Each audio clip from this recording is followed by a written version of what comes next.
In Springfield, they're eating the dogs, the people that came in. They're eating the cats. They're eating the pets of the people that live there. Trying to think of how many songs I know that have the word L-O-S-E-R in. If you could suggest a few below. Look, competition is good. Some you win, some you lose. The art of a good loser, by the way, is to, well, just accept defeat. So, last night ABC had a choice. They could be credible, solid, probing, fair debate moderators, or they could be partisan activists. And they chose the latter. And you regroup yourself and you come back for another day. But obviously what's going on here is whinge, moan, complain. Let's blame the moderators. It's the moderators' fault. Let's blame the air condition. The studio was too cold. Let's blame every single thing apart from the principal instigator. Loser. The tantrum this Wednesday is pathetic. And I think there is one thing that should really try to collect into his brain. So, last night ABC had a choice. They could be credible, solid, probing, fair debate moderators, or they could be partisan activists. And they chose the latter. And I don't know that's got to be there. I sort of like that. Just because Fox are there to wipe your backside doesn't mean anything.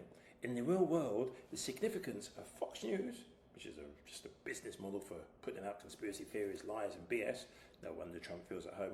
In the real world, it's kind of insignificant. But it's fun to watch because they're losing the plot.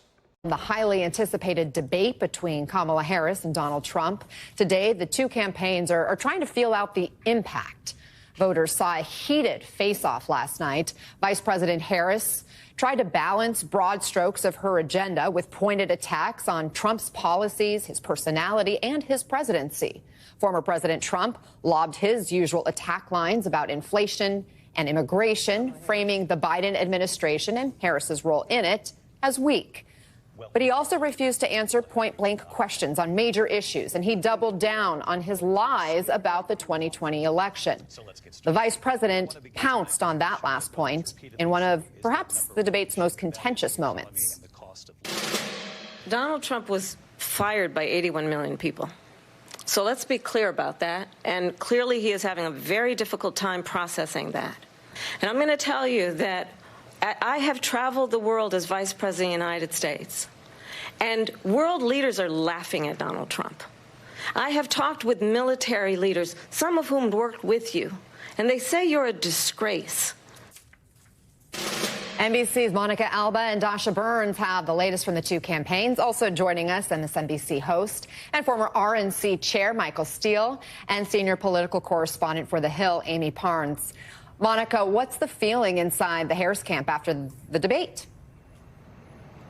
I have to tell you, Anna, they are feeling pretty good this morning. They were already in a pretty jubilant and optimistic mode once the debate had wrapped, and during they felt like the vice president really did employ the strategy and the tactics that she had spent an extensive amount of time preparing for. You saw it on display in that clip that you just showed there in terms of her attempts to really bait the former president when it came to things that she felt like he would get defensive about and respond on and perhaps put him on the back foot. They feel like she was able to do that over and over again while still illuminating some of her own policy plans and proposals, though she certainly sidestepped a couple of questions and didn't go into detail as much.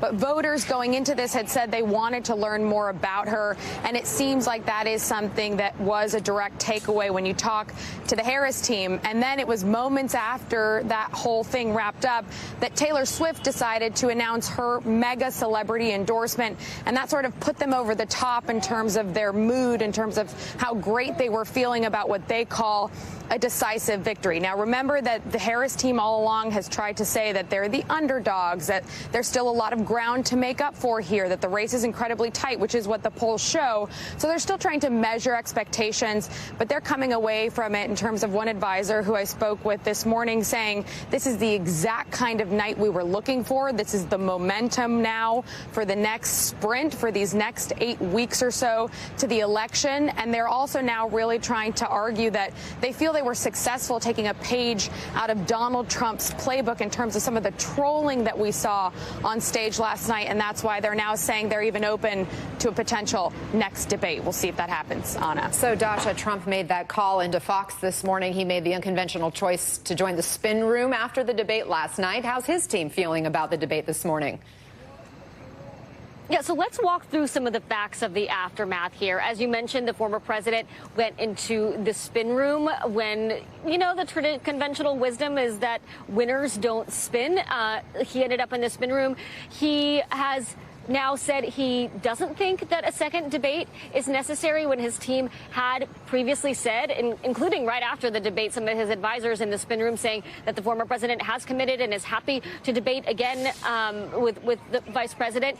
And his team is out on the airwaves today, largely bashing the moderators, criticizing the network that hosted the debate and criticizing Harris, not talking so much about their candidate's performance. Now, some of the Republican operatives that I've been talking to have given some mixed reviews. Some say, look, he did no harm. Others saying he really did take the bait from Harris, and they're frustrated by that. I just want to read you what one Republican operative told me.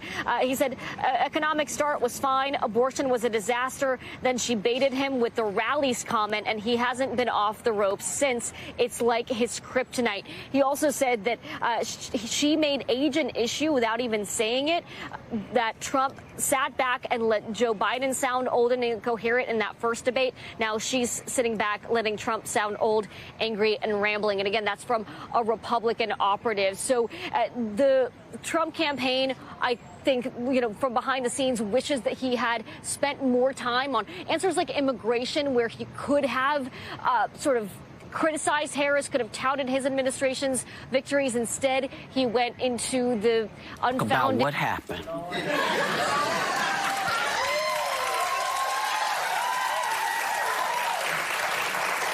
Because there was a booty whooping last evening. And I have to say, I was quite relieved. And delighted. Quite relieved, you know, because last night was the first and possibly last presidential debate between Vice President Harris and you know who. And clearly, Vice President Harris kicked some butt. She did. She did. She called you-know-who out for kissing up to dictators, killing the immigration bill, having no health care plan, and spewing lies about post-birth abortion, which, to be clear, is illegal everywhere. It's also called murder. Yes, okay, well, that's the whole point. You cannot have a baby and then have doctors sitting around talking about whether they're going to kill it. No, that doesn't happen in this country or any country that I have ever heard of. So, but I guess his strategy was to double down on the crazy. Yeah. You think I'm kidding? Take a look. What they have done to our country by allowing these millions and millions of people to come into our country. In Springfield, they're eating the dogs, the people that came in. They're eating the cats. They're eating the pets of the people that live there. You talk about extreme. Oh, my God, Whoopi. When that came on last night, my dog Bernie hid under the bed. He was so scared. They have a picture of him. Look how scared that poor boy was. Look, doesn't he look scared?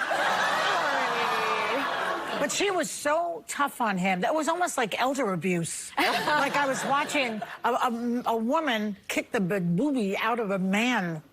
Okay, it was sort of like painful to watch in a way. The baboobie? I mean, she objectively won the night. Republicans are saying it. Fox News is saying it. Yeah. And as I predicted, he melted down within the first few minutes. You sure did. She laid traps for him, and he flopped right into them. Yeah. On the issue he should have been strongest on, border security, he ended up talking about his rallies and how they're actually great and nobody leaves. And I want to say this. If this was a traditional Republican president or traditional presidential cycle, you had Mitt Romney against Kamala Harris, Harris, I'd be saying, listen, she should have talked more about why she was for defund the police and isn't now, why she was for Medicare for all and isn't now. But nothing about this is traditional. These are some of the things he said. Yes, migrants are eating animals. He defended the January 6 rioters. He praised Viktor Orban. He wouldn't say that Ukraine should win the war against Russia.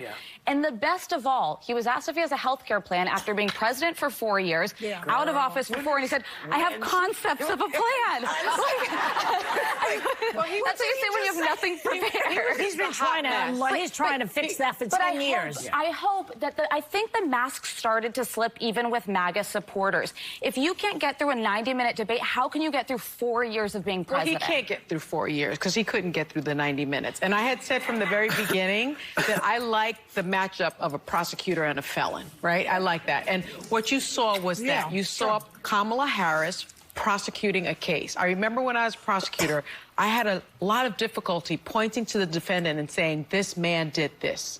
And the chief of my division said, if you can't point to the man and say that he did it, the jury won't point to that man and say he did it. Yeah. So she pointed at him and told him over and over and over again and said, the great thing was that Hillary Clinton said that he could be baited. And she baited him. And she baited it. She said, clearly he's having a very difficult time processing that he was fired by 81 million voters. Yes, that was he got fired. He got fired. Then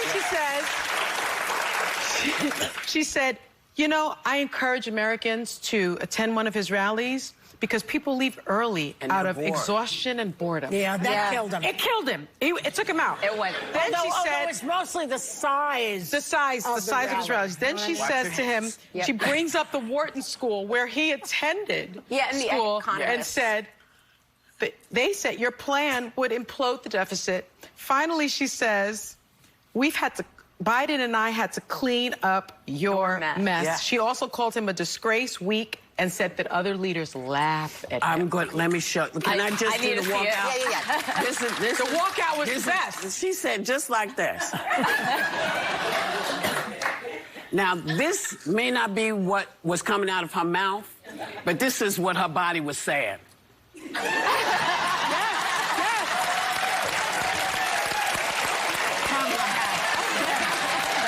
Yeah, I mean, people can be screaming in the cheap seats and blaming, you know, the moderator. The Blame the moderators, right? Blame the moderators who I think interjected like 3 facts or something like that, to correct egregious, horrible, stupid lies. They let him jump in many times. You know, you can just see, even in the spin room.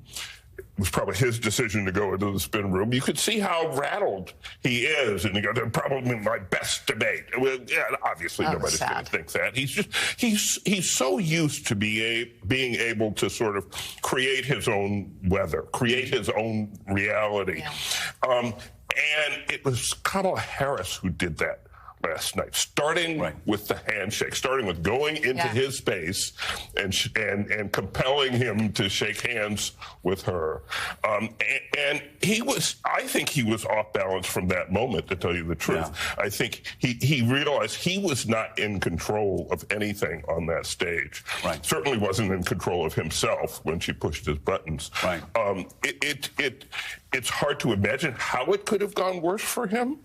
I suppose he could have passed out or something, but it was just as bad as you could think. Yeah, I mean, you know, Jim, the weirdos, insurrectionists, and freaks, as I've always called them, the people that lie for a living, trying to prop up this man. Yeah, they're struggling. The fact is that the truth is in the dial groups, as you said, but also in the reaction from Trump's campaign. He did everything they have been begging him not to do. Brit Hume was talking about it. Repeatedly, they've asked him to stay away from these hot-button issues, and he even went after the dogs. I mean, seriously, just a completely unhinged performance. And again, physically, as Brit Hume said, And Chris Wallace said he just was hunched over. He looked old. He really didn't. Voters pick up on that. They understand very clearly that's the version of Donald Trump they didn't want. She did two other things last night that I think are more crucial. The first is she passed the commander-in-chief test. She had to pass that test. After Barack Obama had his first debate with John McCain, people saw him as president. That race was over after that. The second thing is she was able to frame this race in future versus the past. And that is where voters want to go. When I was running Obama, Bill Clinton would call me up in the middle of the night and say, all elections are about the future. Win the future and you will win the election. And he played right into that. He played right into the past, the anger, the continuing to litigate the 2020 election. Voters hate that. It's not about them. That's about him. And he just continued to double down on it over and over, doing himself damage that even he couldn't get out. You know you're in trouble in the campaign when you have to put the candidate in the spin room to spin himself. Wow. That is a panic moment. Yeah, you know it's bad when. Willie? Yeah, and I just say, too, on the blaming of the refs is that what we saw beginning really 30 minutes in on media, on social media, when you have allies of President Trump saying, this is 3-on-1, the moderators are on the side of Kamala Harris. There were a handful of gentle fact checks, including this. Ask yourself if this is partisan. After Donald Trump suggested he got the state wrong, he said the governor of West Virginia, he's talking about Ralph Northam, the former governor of Virginia, when he said they're going to execute babies after they're born. Lindsey Davis said, quote, there is no state where it's legal to kill a baby after it's born, and then moved on. So if you think that's a partisan hit, then obviously something didn't go well for you last night. One of those grievances Britt Hume referenced was the 2020 election. Donald Trump's still talking about it, asked about his repeated false claims that he won that race. Here is his answer, followed by the response from Vice President Harris.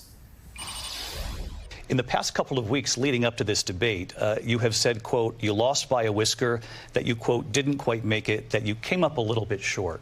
I said that? Are you now acknowledging that you lost in 2020? No, I don't acknowledge that at all. But I you said did that say sarcastically. That. You know that. It was said, oh, we lost by a whisker. That was said sarcastically. Look, there's so much proof. All you have to do is look at it. And they should have sent it back to the legislatures for approval. I got almost 75 million votes, the most votes any sitting president has ever gotten. I was told if I got 63, which was what I got in 2016, you can't be beaten. The election, people should never be thinking about an election as fraudulent. We need two things. We need walls, and we have to have it. We have to have borders, and we have to have good elections. Donald Trump was fired by 81 million people. So let's be clear about that. And clearly he is having a very difficult time processing that. But we cannot afford to have a president of the United States who attempts, as he did in the past, to upend the will of the voters in a free and fair election.